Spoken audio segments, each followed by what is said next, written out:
क्या किस्मत का लिखा बदला जा सकता है? हमारे जीवन में जो भी घटित हो रहा है, क्या वो किसी द्वारा पहले ही तय किया गया है? अगर ऐसा है, फिर तो जीवन एक पिंजरा है जिसके अंदर व्यक्ति कैद है। एक व्यक्ति ने मुझे मैसेज भेजा, कहा कि वो पूरे दिन मास्टरबेट करता है। यह जैसे कोई रेप कर देता है, कोई चोरी कर लेता है, या ये जो दुनिया में दहशत का माहौल है, क्या ये कोई अनजान शक्ति करवा रही है? कुछ कम बुद्धि वाले लोगों ने एक बात को फैलाया। उन्होंने लोगों को तसल्ली देने के लिए एक शब्द दे दिया, किस्मत। गहरे अर्थों को ना जान सको तो दोष लगा दो कि कोई करवा रहा है। अब तुम जरा एक नजर अपने जीवन को देखो। क्या तुमने भी कुछ ऐसी घटनाओं को किस्मत का लिखा मानकर स्वीकार किया है? तो फिर तुमने भी अभी जीवन को बहुत गहरे अर्थों में जाना नहीं है। जब कोई रेप करता है, चोरी कर देता है, तो हम उसे कहते हैं पापी है। क्या इतना कह देने से बात खत्म हो जाती है? लेकिन जब ये घटना चोरी की या रेप की घट रही है, क्या ये घटनाओं का कारण परमात्मा को ठहराया जा सकता है? क्या ये लालछन उस पे लगाया जा सकता है? कम बुद्धि वाले लोग कहेंगे कि किस्मत। लेकिन जो कभी जागे, उन्होंने क्या कहा कि किस्मत का लिखा होता है? क्या किसी के पास इतनी स्वतंत्रता है कि वो अपने भाग्य को बदल सकता है? तो हम वो जानेंगे जो कभी जाना गया, अफवाह नहीं जो कभी फैलाई गई थी। तो हम बात करेंगे विल फोर्स की। पहली बात तो ये जो आसपास अपराध हो रहे हैं, अगर ये परमात्मा जैसी कोई ताकत करवा रही है, फिर तो ये हुआ वो अपनी मन मर्जी से कुछ भी करवा सकता है। मानो जैसे व्यक्ति उसके हाथों की कठपुतलियां हों, लेकिन बुद्ध या कृष्ण तो किसी के हाथों की कठपुतली नहीं थे। तो जरूर उन्होंने जो जाना था वो बाकी सब ने नहीं जाना। अगर व्यक्ति अपने भीतर की ओर जाए तो वो देखेगा ऊर्जा अलग अलग रूप से बह रही है। बुद्धि के रूप में, भावनाओं के रूप में, सेक्स यानी काम ऊर्जा के रूप में, यानी जिसे ज़ेन योगा IESM सेंटर्स बोलती है।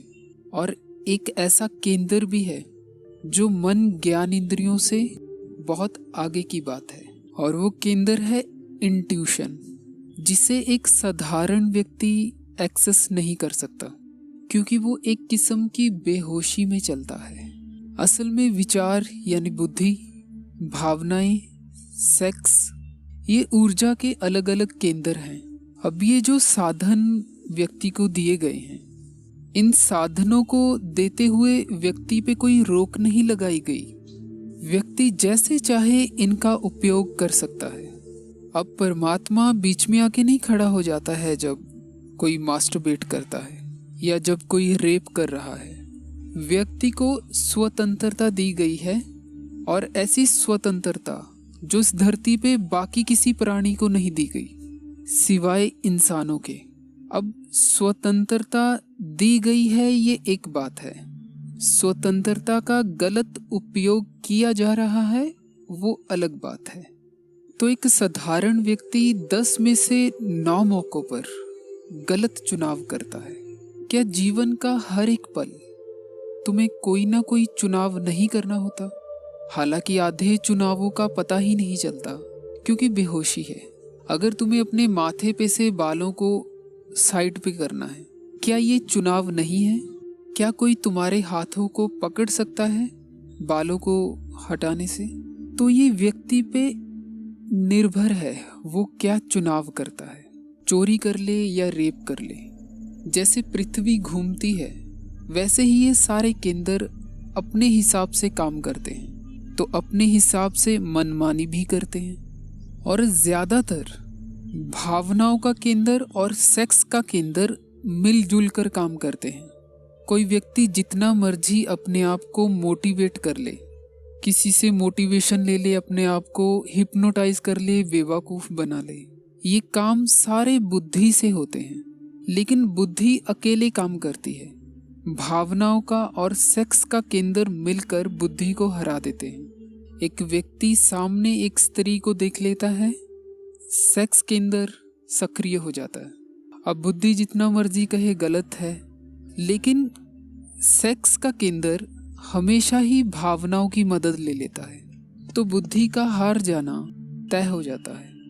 अब ज़ेन योगा में ये कुछ आंकड़े दिए गए हैं कि बुद्धि की जो विल फोर्स है वो 400 माइनस 400 है और बाकी केंद्रों की ऐसे हैं। अब जो एक रेप करने वाला व्यक्ति है, जिसे पापी हम कह देते हैं, उसके इन केंद्रों की जो इंटेंसिटी है वो माइनस रिजल्टेंट इंटेंसिटी है, यानी ऊर्जा इतनी नकारात्मक है। बुद्धि का स्तर गलत ढंग से गिरा हुआ है। जो कोई पाप कर रहा है उसमें ये ऊर्जा ऐसे काम कर रही है। तुम जरा देखो अपने आसपास कितने अपराध हो रहे हैं। ये वही लोग हैं जो अंदर के नियम कानूनों को जानते ही नहीं, जिन्होंने कोशिश भी नहीं की खुद को जानने की, सिवाय दोष लगाया कुछ ऐसी बातों पे या दूसरों पे। जैसे ब्रह्मचर्या के लिए कुछ लोग अपने आप को बहुत मोटिवेट कर लेते हैं, लेकिन मोटिवेशन से अंदर की गहराई थोड़ी समझ में आती है। वो तो मानो आंखों पे पट्टी लग जाती है। या जैसे एक चूहा जब बिल में था, बाहर बिल्ली घूम रही है, वो बिल से बाहर नहीं आ रहा, तो उसे एक आइडिया आता है कि आंखें बंद कर लेता है। अब आंखें बंद कर लेने से बिल्ली उसे दिखाई नहीं देती, जैसे ही बाहर निकलता है बिल्ली उसे पकड़ लेती है। मोटिवेशन ऐसे काम करती है, आंखों पे पट्टी बांध लेना। अब अपने ऊपर काम करना बहुत मेहनत का, धैर्य का काम है। अब कौन इतनी झंझट करे, तो बहुत ही सस्ता तरीका अपनाते हैं। इसे एक नाम देते हैं कि ये किस्मत में लिखा हुआ है ऐसा। हालांकि कुछ लोगों के पास स्वतंत्र इच्छा, विल पावर है ही नहीं। ये बड़े दुख की बात है। जो चीज व्यक्ति को दी गई है वो उसका इस्तेमाल कर ही नहीं पा रहा, क्योंकि वो गुलाम है, सोया हुआ है। अब तुम जरा अपने जीवन पे एक नजर डालो। क्या तुमने कोई काम करने की कोशिश की हो, अपने आप को बदलने की कोशिश की हो, लेकिन वो बदलाव ना हो सका और तुमने उसे नाम दिया हो कि किस्मत में ऐसा लिखा है, और किस्मत में लिखा मानकर तुमने स्वीकार कर लिया। भले ही ये दिल को तसल्ली देता हो, लेकिन ये बहुत गहरी सोच का नतीजा नहीं है, क्योंकि माया के जाल से निकलना या ना निकलना, सारा खेल भीतर के संतुलन असंतुलन का है।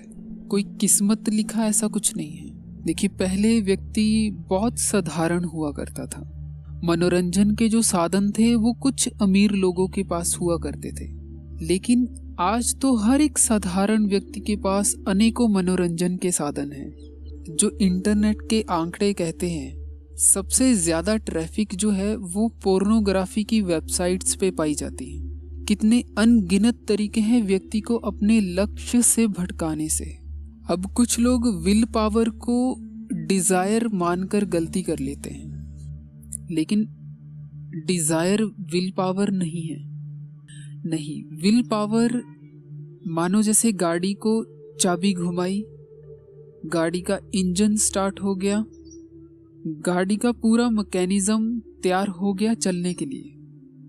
विल पावर वो है जब तुम कोई बुद्धि से फैसला लो, बाकी के केंद्र तुम्हारा उस फैसले को अंजाम देने में मदद करें। जब भीतर का पूरा अस्तित्व तुम्हारे किसी होश पूर्वक लिए गए चुनाव को करने में मदद करे, वो है असल में विल पावर। जब ये विल फोर्स व्यक्ति के पास होती है, वो जीवन के आकर्षण से मुक्त होते जाता है। ये जो अवस्था होती है, ज़ेन योगा इसे क्रिटिकल सर्टेन स्टेज बोलती है। और ये जो भीतर का असंतुलन है, इसे अगर किसी को ठीक करना है, अपने जीवन को सही राह पे लेकर जाना है, जीवन को अपने ढंग से चलाना है, तो अपने भीतर के इस असंतुलन को ठीक करना पड़ेगा, इसे समझना पड़ेगा। तो ज़ेन योगा का जो पहली किताब है, बेसिक जो है, उसमें बताए गए जो प्रयोग हैं वो इसी असंतुलन को दूर करने के लिए हैं। अब कोई क्रिटिकल सर्टेन स्टेज तक तब पहुंच सकता है जब वो अपने जीवन के ढंग को बदले। यह जो प्रयोग बताए गए हैं, 3 स्टेप्स रिदमिक ब्रीदिंग, भटकते हुए मन को रोकना, और जो करेक्टिव मेथड्स हैं, तब जाकर ये संतुलन घटित हो सकता है और कोई चाहे वो अपने जीवन को अपने ढंग से दिशा दे सकता है।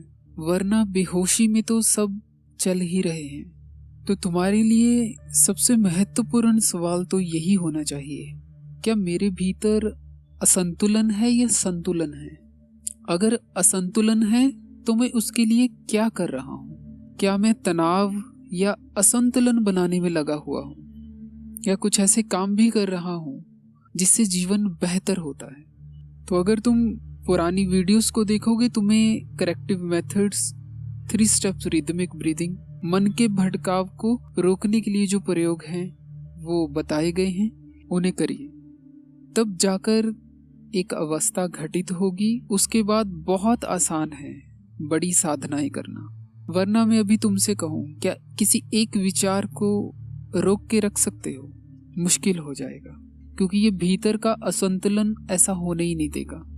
तो गुरु शिष्य को बड़ी साधनाएं शुरुआत में नहीं करवाता, पहले उसे जीवन जीने का तरीका सिखाता है, इस असंतुलन को संतुलन में लाना सिखाता है। फिर जाकर एक तैयारी होती है, फिर जाकर ध्यान घटित हो सकता है।